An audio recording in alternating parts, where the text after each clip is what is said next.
We assume you want to just go over when it's 5 o'clock to the C bus, right? Is that right? Yeah. Okay, so good, because I don't want any false expectations. We're going to somehow make it back to the hotel and back down here. Don't look at me, I wasn't expecting that. Oh, good. So with that, I'm sorry, point out the significance. So- Are we entering Cole Harbor now? Not yet.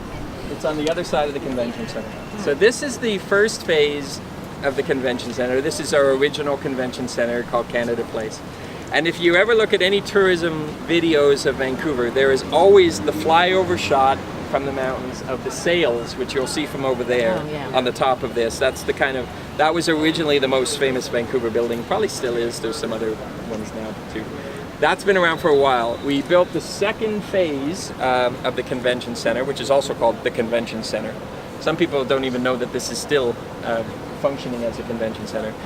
Before the Olympics, it was finished just before the Olympics. It was actually the media center. All the international media was in there. It's one of the most successful convention centers in the world, I understand. Extremely successful financially. So here's the interesting thing about the urbanism. Now, that's run by the province. The province is impervious to the powers of the city, as I think is the case everywhere, like your state level if you're American. So we had no right to insist on anything, but we had, and when I say we, by the way, I mean my predecessor, because I wasn't here at the time, used the power of higher credibility. The province doesn't know how to build cities. The city has a great reputation for building cities, so we had the ability to shame them into essentially doing the right thing, even though we had no power. So that brought them to the table. The city insisted on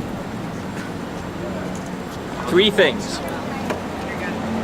One, our first rule of waterfront development is that we never give away the public edge of the water. The public edge, the water edge is always public. So they came in with the first proposal without that thing around it. The building would go out. They didn't want anything there because it would block the view from the inside of the building to the water in the mountains. So that was our most important principle. And not only we fought for public, the whole public right-of-way around it, but fought for the retailing and restaurant space, framing it, because we didn't want all blank walls. And the province insisted that it would never lease. The space would be dead forever.